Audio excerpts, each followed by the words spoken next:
ఒకటి ఆత్మీయ భరోసా అక్క. ఇందిరమ్మ ఆత్మీయ భరోసాలో 3 సమస్యలు ఉన్నాయి అక్క.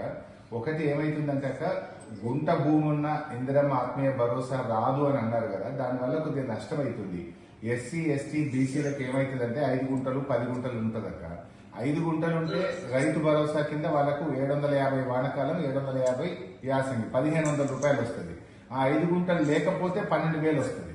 సో 10 గుంటలు ఉంటే 3,000 వస్తుంది, 20 గుంటలు ఉంటే 6,000 వస్తుంది.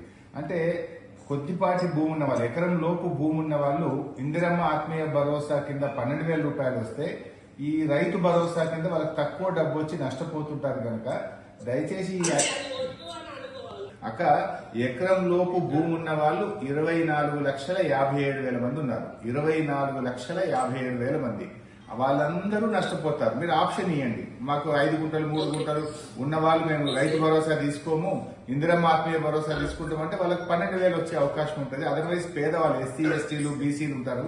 ఇది ఒక్కటి మీరు కన్సిడర్ చేయాలనేది నా రిక్వెస్ట్. ఇందులో ఇంకొక ప్రాబ్లం ఉంది అక్క, ఇందిరమ్మ ఆత్మీయ భరోసాలో 60 ఏళ్ళు నిండగానే ఈజీఎస్ కార్డు తీసేస్తారు.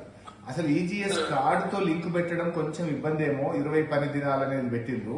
నిజంగా ఊర్లో గ్రామ సభ పెట్టి మీరు వ్యవసాయ కూలియా కాదా, కూలి చేస్తేనే ఇవ్వండి. కానీ ఈజీఎస్ కార్డు లింక్ పెట్టడం వల్ల 60 ఏళ్ళు దాటగానే ఈజీఎస్ కార్డు తీసేస్తారు. ఒకటి 20 పని దినాలు అనడం వల్ల కొంత ఫిల్టర్ అయిపోతున్నారు.